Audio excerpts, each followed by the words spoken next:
to don't just different help you when people you're struggling. with But if some you do more well, knowledge you have a about tutor things that who interest knows you to everybody. be And I better. think theology is one of those things that everybody has a position on, everybody has questions about, even if they're not aware of it. I've always been interested in the bigger questions, sort of identity, purpose, all those sort of things. And it was great that you could actually take that in a subject. It wasn't like there was a few options that I had thought about. It was more that I had no idea, and then suddenly theology just made sense.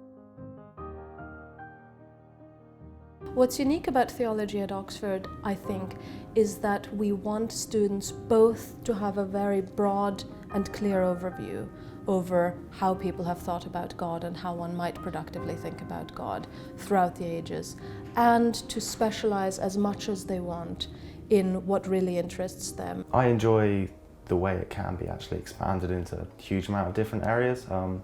Although you can study it in quite a narrow way if you really do want to, there is quite a lot of choice, and it can easily spread into history and geography and philosophy. Your first year, you get to choose between 7 or 8 different modules, whatever interests you. Biblical studies, religious studies, systematic theology. It allows you to dip into different parts of the course and find out what you're best at, what interests you most. As a first year student, my typical term looked something like having 1 tutorial a week, and then I'd also have 3 or 4 lectures in that week, each lasting about 40 minutes to an hour. And then in my other terms, I'd also have some language-based classes, which I'd have 3 times a week. I was almost put off taking theology because I knew I had to take a language. But actually, although I did struggle a bit, it was fine. Like, you get through it and you have all the support you need. And when I did struggle, they actually gave me a tutor to help me. So it all turned out fine. And it was interesting because it meant you could read the Bible in a different way. After prelims, there's a choice whether you want to carry on doing any languages. Because in your finals you can do papers to do with those languages, but there is that choice. And so I am actually choosing to keep going with the Greek, which is definitely surprising to me. Although Christianity in the first year I would say is predominant, after that you really can branch out into what you're interested in. In your second and third year, you move on to one of 3 tracks. Either you specialize in biblical studies, or you specialize in doctrine and the history of doctrine, or you specialize in religious studies. Looking at detail in different parts of the Bible, it's astonishingly interesting, sort of asking why was this written, when was it written, for what purpose. I think one thing that would have been nice to realise before I started the course was how much theology can spread into historical thought. The biggest and most persistent misconception I get is that, everybody on the course is a Christian and half the people on the course want to be priests. And I think by now nothing could be further from the truth. Half of the students I teach perhaps are Christian, the other half are of different faiths or of none. And very few people of the students we teach want to go on to be ordained. It really has become a degree for people who want a secular and open environment to ask questions about God and about religion without any particular answers prescribed. If there is a God, that's a big deal. Like, that makes a lot of difference, and I want to look closer at it. And so because I've got that drive as to why I want to learn more, why I want to consider it, why it matters to me and my life and the people around me.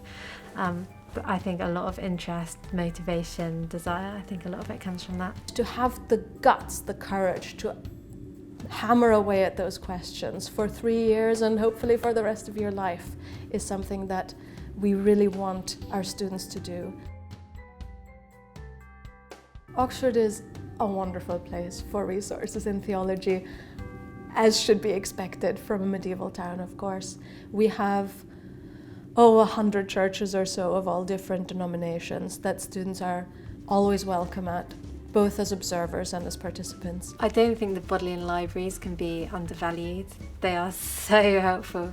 It's sort of like you're being taught by all the great masters in theology by reading their books.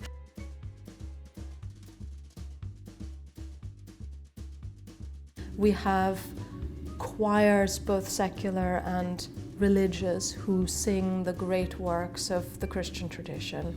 At Oxford there is a general atmosphere that colleges will help you to do things. If you have a great idea to do something, there is a very supportive atmosphere.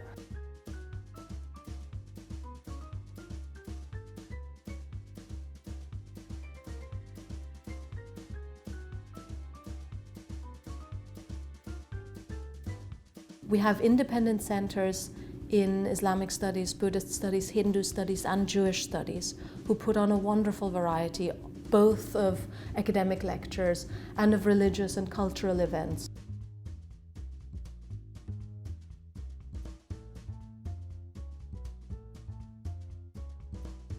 The fact that you could just have one-on-one or two-on-one teaching really stood out from in comparison to other universities.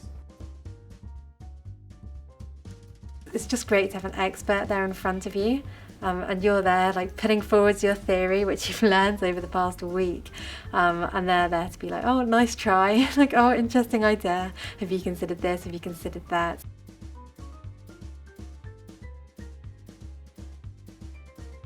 The tutorial system at first definitely can be very intimidating in that there's very little opportunity to actually get away with not having done work or not actually having understood something, but you do realise that is for your benefit.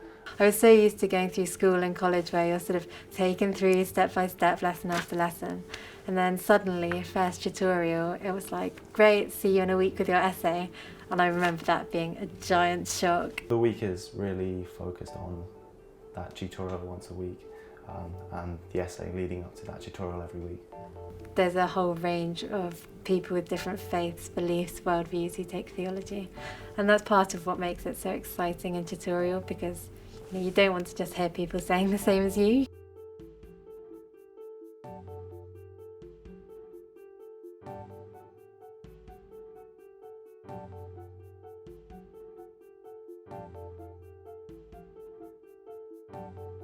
They don't just help you when you're struggling, but if you do well, you have a tutor who knows you to be like, you've improved, you've done really well.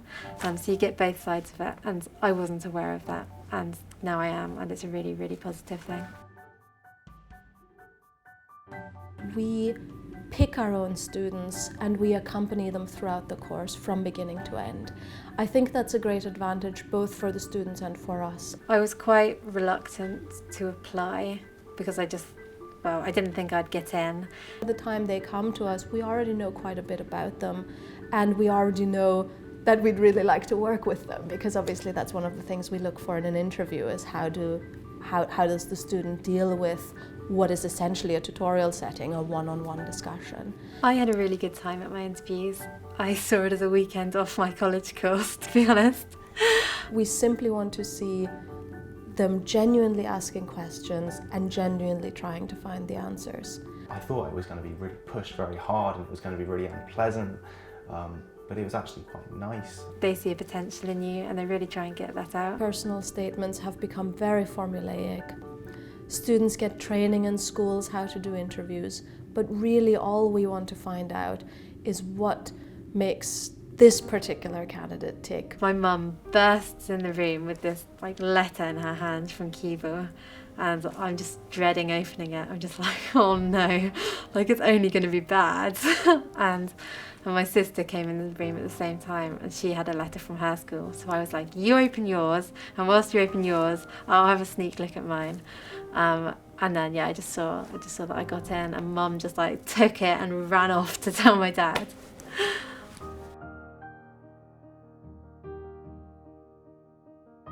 Theology degree from Oxford is, I think, both a subject education and a general education, and that means that people go on to do a very wide variety of things. The actual career service at Oxford is absolutely fantastic.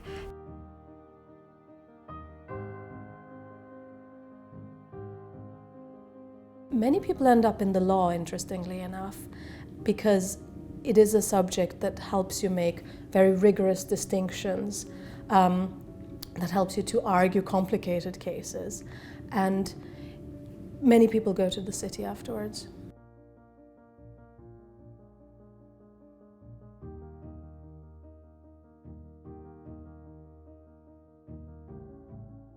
I'm still fairly undecided as to what I actually want to do after my degree. I've got a great love of music, and there are lots of different things I do enjoy doing other than theology, but I know that I do want to be doing something which does test me.